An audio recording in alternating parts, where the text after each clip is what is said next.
Z,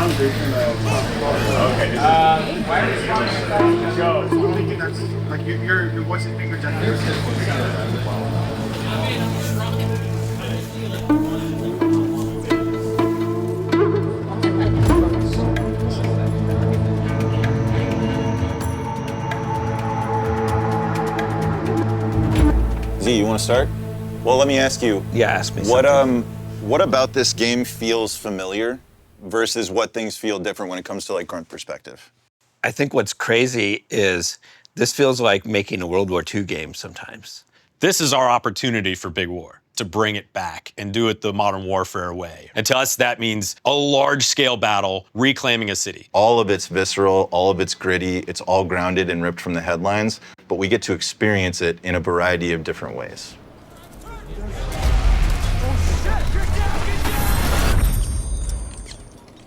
We need to go back to the Call of Duty. So the Call of Duty came about. It was your duty to serve your country, your duty to fight in the war for your country. So this time around, we were like, all right, we're gonna be in Korea. It's North versus South. What better place to go back to the roots of what Call of Duty is than that conflict? We dug into pretty hard the history of, North and South Korea, the reason that there's a, divide in the first place. Mm-hmm. And now we're getting to go back to that actual huge forces in direct conflict, two actual modern militaries. Like, what is Big War? What is Big War? What right? is Big, and yeah. you ask a person, everybody has a different identity of what Right. Big War is. You can imagine the powder keg that's underneath, this place inherently. It's built in, unfortunately, but we got to explore that. When I was growing up, that was still very real. And so our campaign levels definitely adds that threat looming feeling to actually happening. So this story kind of is like, what if? The city of Hajin is a really important aspect of the story overall. When conflict breaks out on the Korean peninsula, this is where the conflict happens. North Korea invades this place first and takes this place. South Korea and North Korea was kind of part of the main story point of the single-player mission.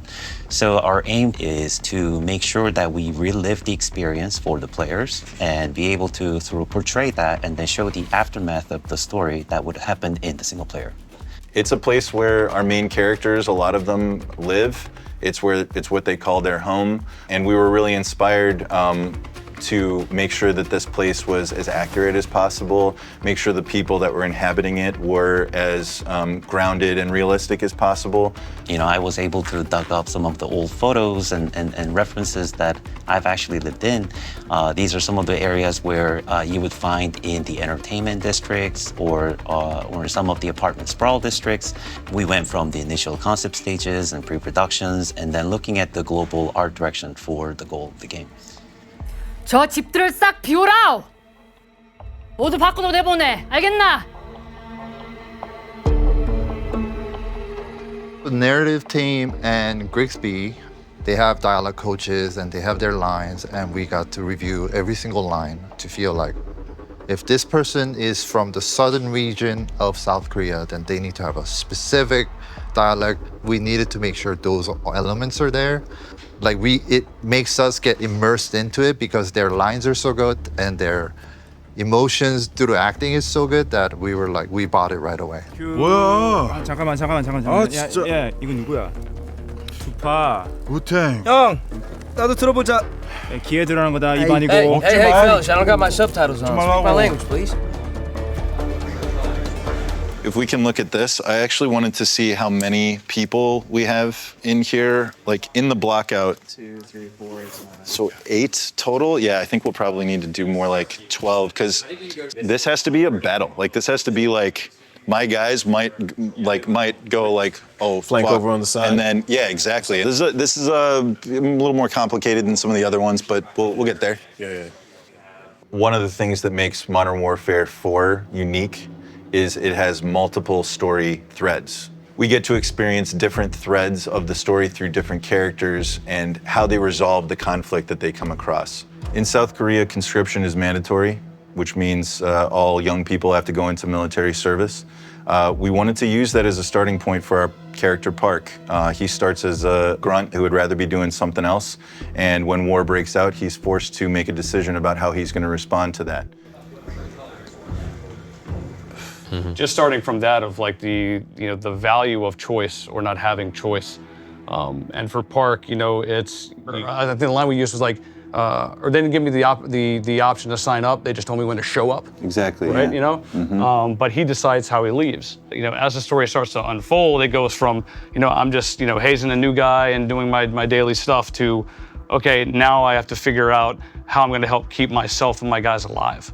And we get to see that kind of play out through all these different harrowing situations. Like your city is being bombarded. You're just running from space to space as North Koreans are falling and literally dropping in from the sky, and so it's just like you've never fired your gun at another person before. What does that feel like? What are you going to do mentally, to prepare yourself for no, it's time to it's time to initiate combat, right? Like that's a tough decision to make, and so I think that was an interesting place to go with someone who didn't ask for this, who didn't sign up, for a war, but is faced with fighting through one. Modern Warfare 4 brings us into new emotional territory because of some of the experiences that the characters have been through, some of the choices that they made that they can't come back from. We get to build on a foundation that makes this new chapter something we've been building towards for a long time, and a story that we're really passionate about telling. Something like this. I think we'll turn this more into just like a full-on, as though it were a work table, Workbench. all the way, workbench across. Yeah, when we first met Price in 2019, he taught us that a soldier draws the line wherever they need it. We get dirty and the world stays clean, right? And I think people found that enticing at the time. That was a different way to look at what the good guy is, or what the good guy has to do to make the bad guy scared of the dark. But here we are in Modern Warfare 4, and what is the evolution of that, right? Where do you take that to the end of the line, right? Now with Price, this is an operator that essentially, after the events of the last game, has turned into an outlaw, right? He doesn't have the same, security apparatus that he had. He doesn't have the same tools necessarily of his trade, but he's the type of man that's going to find the best tool for the job, no matter what he has to do. And we're going to see really kind of how far he's willing to go in this game, what lines he's willing to cross. We are just as excited to see where these characters get to go as we are for people to experience it. If Valeria starts back here and goes up to there, I guess, right? Something like that. So they get out of the helicopter. Yeah. They open the door. She's talking to him yeah, you better not miss it. And then they all get out and come up, and then we land here. Modern Warfare is synonymous to Infinity War, and we make it what it is for millions of people across the world. So for me, everything that we do and everything that we put in our game has to feel authentic. Who the characters are, the conflict they're thrown into, and the ways that they resolve that conflict is integral to what Modern Warfare is. And putting the player right in the middle of it. Putting the player right in the middle of the action.